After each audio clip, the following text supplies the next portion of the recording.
নমস্কার, আজকে এই ভিডিওতে আলোচনা করব আপনারা বাংলার ভূমি ওয়েবসাইট থেকে কিভাবে দাগ নম্বর খতিয়ান নম্বর দিয়ে সার্চিং কপি কিভাবে বার করবেন বা প্রিন্ট আউট কিভাবে করবেন।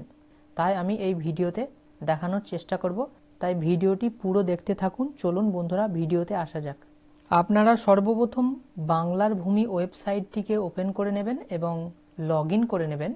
তারপরে আপনারা এখানে দেখতে পাচ্ছেন ডিস্ট্রিক্ট, এখানে আপনাদের সিলেক্ট করতে হবে আপনাদের দলিল বা পর্চাটি যে ডিস্ট্রিক্টের অন্তর্গত সেই ডিস্ট্রিক্টটি আপনাদের সিলেক্ট করে নিতে হবে এবং যে ব্লকের আওতায় পড়ছে সেই ব্লকটিকে কিন্তু সিলেক্ট করতে হবে এবং মৌজাটিকেও সিলেক্ট করতে হবে।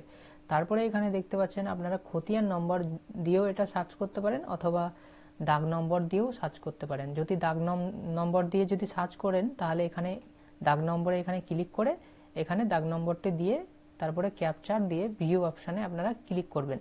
তারপরে ক্লিক করার পরে দেখবেন আপনাদের এরকম একটা শো হয়ে যাবে।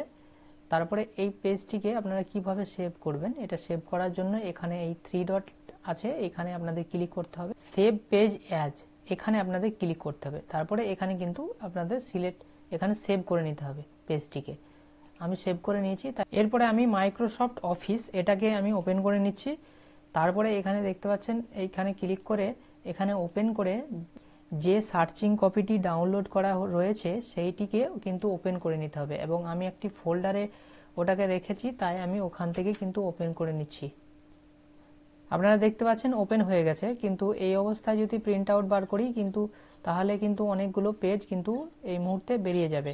তাই এগুলোকে যেগুলো অপ্রয়োজনীয় জিনিস রয়েছে সেগুলোকে ব্যাক স্পেস দিয়ে সিলেক্ট করার পরে ব্যাক স্পেস দিয়ে এগুলোকে কিন্তু ডিলিট করে দিতে হবে। তারপরে এখানে দেখতে পাচ্ছেন এই লেখাটিকে কিন্তু অনেক ছোট করে নিতে হবে। কিবোর্ড থেকে মাউস দিয়ে এটাকে আপনারা করে নেবেন এবং এগুলোকে সিলেক্ট করে কিন্তু ব্যাক স্পেস দিয়ে এগুলোকে এখানে এবং আপনারা দেখতে পাচ্ছেন অপশন লাইভ, এই জিনিসটাকে আপনারা ডিলিট করে দেবেন। ব্যাক স্পেস দিয়ে এটাকে কিন্তু ডিলিট করে দিতে হবে। তারপরে আমি এগুলো সব করে নিচ্ছি, তারপরে আপনাদের দেখাচ্ছি।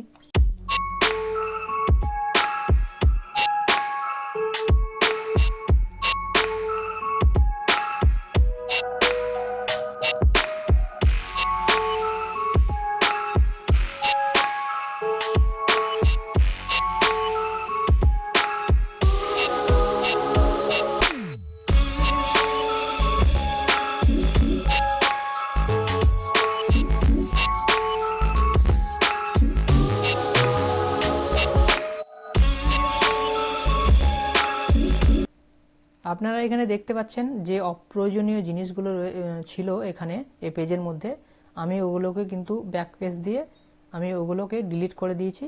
এবং আপনারা এখানে দেখতে পাচ্ছেন এই পেজটা কিভাবে মানে A4 একটা পেজে আসবে নাকি সেটা আপনারা কিভাবে চেক করবেন। তার জন্য এখানে আপনারা চলে আসবেন এবং প্রিন্ট অপশানে চলে আসবেন। প্রিন্ট অপশানে গিয়ে এখানে একটা দেখতে পাচ্ছেন 3 নম্বর অপশান রয়েছে প্রিন্ট প্রিভিউ, এখানে কিন্তু আপনাদের ক্লিক করতে হবে।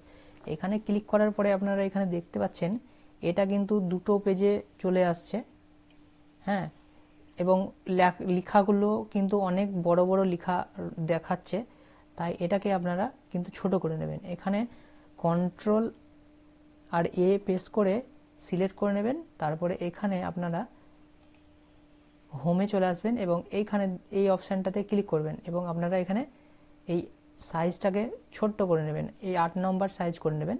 এরপরে দেখা যাক যে কটা পেজ আসছে। এখানে প্রিন্ট অপশানে আবার আপনারা চলে আসবেন, তারপরে প্রিন্ট প্রিভিউয়ে চলে আসবেন। এখানে আপনারা দেখতে পাচ্ছেন এখানে কিন্তু অ্যাক্টিভ A4 পেজের মধ্যেই কিন্তু চলে আসছে।